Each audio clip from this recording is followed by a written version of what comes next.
ಇಲ್ಲ ನೋಡಿಲ್ಲ ಅದು ಈಗ ಹೆಂಗೆ ನೋಡಿಲ್ಲ sir. Father and mother sentiment ಅಲ್ಲ, ಮದರ್ ಅಂಡ್ ಸನ್ ಸೆಂಟಿಮೆಂಟ್. ತುಂಬಾ ಜನ ಕೇಳಿದಾಗ ಆಡಿಯನ್ಸ್ ಏನಿದ್ರು ಅಮ್ಮ ಮತ್ತೆ ಹೌದು ಅಮ್ಮ ಮಗಂದೆ ಖುಷಿ ಆಗುತ್ತೆ. ಸಿನಿಮಾ ನಾವು ಮಾಡೋದೇನೆ ಜನಗಳಿಗೆ ಎಂಟರ್ಟೈನ್ ಮಾಡಬೇಕು, ಅವ್ರು ಏನು ಇಷ್ಟಪಡ್ತಾರೆ ಅದನ್ನ ತೋರಿಸ್ಬೇಕು ಅಂತಲೇ ನಮ್ಮ ಪ್ರಯತ್ನ ಇರುತ್ತೆ ಸ್ಕ್ರೀನ್ ಪ್ಲೇ ಮಾಡಬೇಕಾದ್ರೂ. ಆ್ಯಂಡ್ ಇವಾಗ ಅಂದರೆ ಕತೆ ಮಾಡ್ಬೇಕಾದ್ರೆ ಸ್ಕ್ರೀನ್ ಪ್ಲೇ ಮಾಡ್ಬೇಕಾದ್ರೆ ಈ ಸೀನ್ ಬಂದಾಗ ಜನ ಈ ರೀತಿಲಿ ರಿಯಾಕ್ಟ್ ಮಾಡ್ತಾರೇನೋ, ಈ ರೀತಿಲಿ ಇಷ್ಟಪಡ್ತಾರೇನೋ, ಈ ರೀತಿಲಿ ನಗ್ತಾರೆ, ಈ ರೀತಿಲಿ ದುಃಖ ಪಡ್ತಾರೆ ಅಂತ ಅಂದ್ಕೊಂಡು ಸ್ಕ್ರೀನ್ ಪ್ಲೇ ಮಾಡಿರ್ತೀವಿ. ಬಟ್ ಜನಗಳ ಜೊತೆ ನೋಡಿದಾಗ ಅದೇ ರೆಸ್ಪಾನ್ಸ್ ನಮಗೆ ಬಂದಾಗ ತುಂಬ ಖುಷಿ ಆಗುತ್ತೆ. ಅಂದರೆ ನಾವು ಏನು ಅಂದ್ಕೊಂಡು ಮಾಡಿದ್ದೀವಿ ಅದು ಅವ್ರು ಕರೆಕ್ಟಾಗಿ ರೀಚ್ ಆಗ್ತಾ ಇದೆ ಅಂತ. ಆ್ಯಂಡ್ ನಾನು ಯಾವತ್ತೂ ಒಂದೇ ನಂಬೋದು, ನಾವು ಜನಗಳು ಏನು ನೋಡಬೇಕು ಅಂತ ಅಂದ್ಕೊಂಡು ನಾವು ಮಾಡ್ತೀವೋ ಜನ ಆ ದೃಷ್ಟಿಲೇ ನೋಡ್ತಾರೆ ಅಂತ. ಆ್ಯಂಡ್ ಇವಾಗ ಆ ರೆಸ್ಪಾನ್ಸ್ ನೋಡಿದಾಗ ಅದಕ್ಕೆ ರೀಚ್ ಆಗಿದ್ದೀನಿ ಅಂತ ಅನ್ಸುತ್ತೆ ನಾನು. ಸೆಂಟಿಮೆಂಟ್ ಜೊತೆಗೆ ಒಂದು ಲವ್ ಸೀಕ್ವೆನ್ಸ್ ಆದಾಗ ಆ ಸಿನಿಮಾಗೆ ಸಕ್ಸಸ್ ಜಾಸ್ತಿ ಇರುತ್ತೆ. ಬಟ್ ಅದರಲ್ಲಿ ಇವತ್ತು ಗೆದ್ದಿರ ಅಂತ ಅನ್ಸುತ್ತೆ. ಒಟ್ಟು ರಿಯಾಕ್ಷನ್ಸ್ ನೋಡಿದಾಗ ಸಿನಿಮಾಕ್ಕೆ ಒಂದು ಒಳ್ಳೆ ಒಪ್ಪಿಗೆ ಬರ್ತದೆ.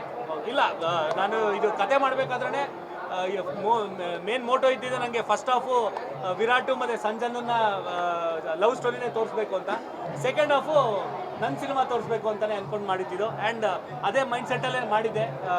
ಇವನ್ ದರ್ಶನ್ ನೋಡಿದಾಗಲೂ ಅದೇ ಹೇಳಿದ್ದು, ಏನೋ ನಿಮ್ಮ ಸಿನಿಮಾ ನಿಮ್ಮ ಜಾನರ್ ಸಿನಿಮಾ ಮಾಡಿಬಿಟ್ಟಿದೆ ಅಂತ. ಆ್ಯಂಡ್ ಇವಾಗ ಜನಗಳದ್ದು ರೆಸ್ಪಾನ್ಸ್ ನೋಡಿದಾಗ ತುಂಬ ಖುಷಿ ಆಗುತ್ತೆ. ಹೌದು, ಜನಗಳಿಗೆ ಏನು ಇಷ್ಟ ಆಗುತ್ತೆ ಅಂತ ಅಂದ್ಕೊಂಡು ನಾನು ಮಾಡ್ತೀನಿ, ಆ ಜನ ಇಷ್ಟಪಡ್ತಿರೋದು ನೋಡಿದಾಗ ತುಂಬ ಖುಷಿ ಆಗೇ ಆಗುತ್ತೆ. ಅಮ್ಮ ಏನು ಹೇಳಿದ್ರು ಸರ್? ಅವರು ಅಮ್ಮ ಮಗ ಸೆಂಟಿಮೆಂಟ್ ಇರ್ತಾರೆ, ಅಮ್ಮ ಏನು ಹೇಳಿದ್ರು? ನಾನು ತುಂಬ ಸತಿ ಹೇಳಿದ್ದೀನಿ, ನಾನು ನಮ್ಮ ಅಮ್ಮನ ಜಡ್ಜ್ಮೆಂಟ್ ತಗೊಳ್ಳಲ್ಲ. ಯಾಕಂದರೆ ನಮ್ಮ ಅಮ್ಮನಿಗೆ Darshan world's best actor, Dinakar world's best director ಅಂತ. ಬಟ್ ತುಂಬ ಖುಷಿ ಪಟ್ಟರು, ತಪ್ಕೊಂಡ್ರು, ಮುದ್ದಾಡಿದ್ರು. ಆಮೇಲೆ ಇನ್ನೊಂದು ಮಾತಾಡಿದ್ರು, ಇನ್ನೊಂದು ಚೂರು ಸಣ್ಣಕ್ಕಿದ್ದಿದ್ರೆ ನಾನು ಎತ್ಕೊಂಡು ಕೊಂಡಾಡ್ಬಿಡ್ತಿದ್ದೆ ಕಣೋ ನೀನು ಅಂತ. ಪಾಪ ಈಗ ನಾನು ಅವ್ರನ್ನ ಎತ್ಕೊಳ್ಳೋಷ್ಟು ಪರ್ಸನಾಲಿಟಿ ಬೆಳೆದ್ಬಿಡ್ತೀನಿ. ಸೊ ಖುಷಿ ಆಯಿತು ಅವ್ರ ರೆಸ್ಪಾನ್ಸ್ ಎಲ್ಲ ನೋಡಿ. ತುಂಬ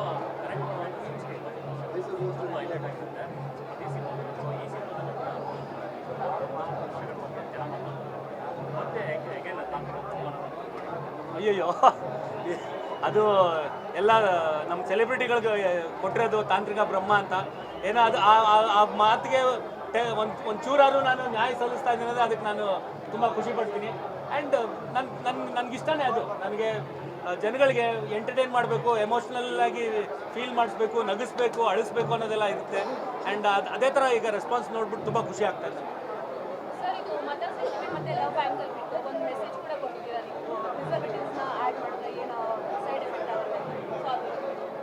ಹೌದು, ಅದಕ್ಕೊಂದಷ್ಟು ರಿಸರ್ಚ್ ಮಾಡಿದ್ವಿ. ಅಂದರೆ ಇದರಲ್ಲಿ ಒಂದು ಮೇನ್ ಕಾನ್ಸೆಪ್ಟೇ ಒಂದು ತುಂಬ ಸ್ಟ್ರಾಂಗಾಗಿ ಒಂದು ಒಂದು ಒಂದು ಸಿದ್ಧಾಂತನ ಇಟ್ಕೊಂಡು ಬದುಕ್ತಿರೋಂಥ ಒಬ್ಬಳು ಮಹಿಳೆಗೆ ಕತೆ ಹೇಳಕ್ಕೆ ಹೊರಟಿದ್ದೀವಿ ನಾವು. ಅದರಲ್ಲಿ ಅವಳು ಏನು ಫ್ಯೂಚರ್ಗೆ ಏನು ತೊಂದರೆ ಆಗುತ್ತೆ ಅನ್ನೋದನ್ನ ಒಂದು 10 ವರ್ಷದಿಂದನೇ ಹೇಳಿರ್ತಾಳೆ. ಅದು ಈಗ ಕ್ರಮೇಣ ಈಗ ಆ್ಯಕ್ಚುಲಿ ನಾವು ಅದನ್ನು ಫೇಸ್ ಮಾಡ್ತಾ ಇದ್ದೀವಿ. ಎಲ್ಲ ಪ್ರಿಸರ್ವೇಟಿವ್ ಫುಡ್ಸ್ನೆಲ್ಲ ತಿಂದು ತುಂಬ ಅರ್ಲಿ ಏಜಿಂಗು ಆ್ಯಂಡ್ ಅವ್ರ ಹಾರ್ಮೋನ್ಸಲ್ಲಿ ತುಂಬ ಇಂಬ್ಯಾಲೆನ್ಸ್ ಆಗೋದು ಎಲ್ಲನೂ. ಸೊ ಅದನ್ನೇ ಒಂದು ತುಂಬ ನ್ಯೂಸ್ ಪೇಪರಲ್ಲೆಲ್ಲ ಓದ್ತಿರ್ತೀವಿ. ಅದೊಂದೊಂದು ಪಾಯಿಂಟ್ ಎತ್ಕೊಂಡು ಅದನ್ನ ಆ ರೀತಿಲೂ ನಮ್ಮ ಕತೆ ಹೇಳಿದ್ದೀವಿ ಅಷ್ಟೇ.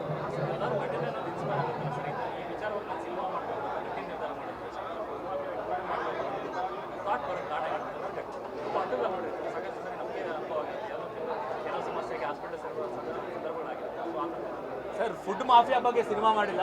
ಅದ್ರದ್ದೊಂದು ಅಂಶ, ಒಂದು ನಂದು ಎಂಟರ್ಟೈನಿಂಗ್ ಆಗಿ ಕತೆ ಹೇಳೋದ್ರಲ್ಲಿ ಅದನ್ನು ಒಂದು ಪಾಯಿಂಟ್ ಟಚ್ ಮಾಡಿದ್ದೀನಿ ಅಷ್ಟೇ. ನಾನು ಅದ್ರ ಮೇಲೆ ನಾನು ಕಥೆನ ತೊಗೊಂಡೋಗಿಲ್ಲ.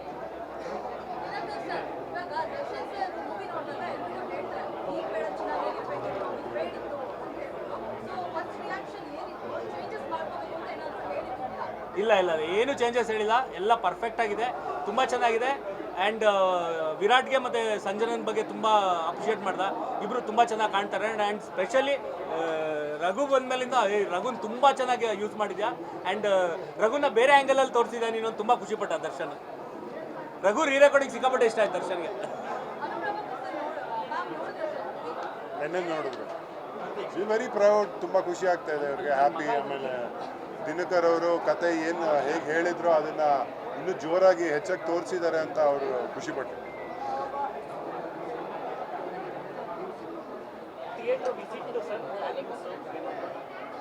ಪ್ಲ್ಯಾನ್ ಮಾಡ್ತಾ ಇದ್ದಾರೆ. Definitely we go to theatre visit. ಎಲ್ಲೂ ಬೇರೆ ಕಡೆ ಇಲ್ಲ. ಫಸ್ಟ್ ರೆಸ್ಪಾನ್ಸ್ ಇಲ್ಲೇ ಸಂತೋಷ್ ಥಿಯೇಟ್ರದ್ದೇ ನಮಗೆ ಸಿಕ್ಕಿರೋದು.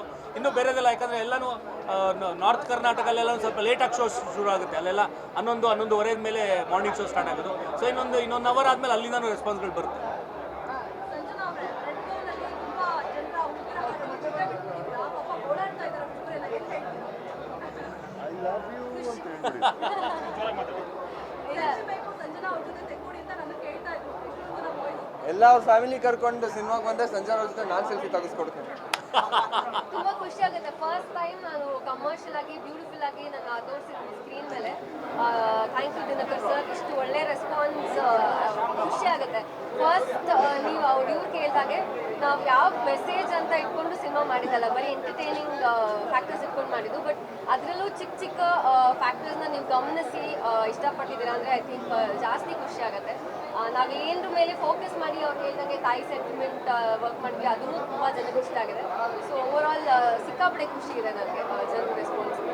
ವಿರಾಟ್ ಅವ್ರದ್ದು ಡಾನ್ಸ್ ಜೊತೆಗೆ ಆಕ್ಷನ್ ಸೀನ್ಗಳು ತುಂಬ ಚೆನ್ನಾಗಿ ಬಂದಿದೆ. ಸೊ ಎಷ್ಟು ಕಂಫರ್ಟಬಲ್ ಆಗಿದೆ ನೀವು ಆಕ್ಷನ್ ಬರೀ ಬರೀ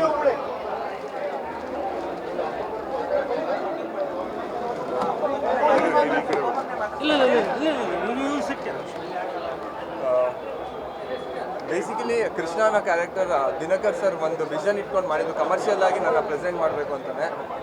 ಇದಕ್ಕೆ ಆ್ಯಕ್ಷನ್ ಕೊರಿಯೋಗ್ರಫಿ ಮಾಡಿದ್ದು ನಮ್ಮ doctor Ravivarma master. And even Pushpa 2 master ಒಬ್ಬರು ಮಾಡಿದ್ದಾರೆ. ಬಟ್ ರವಿವರ್ಮ ಮಾಸ್ಟರ್ ತುಂಬ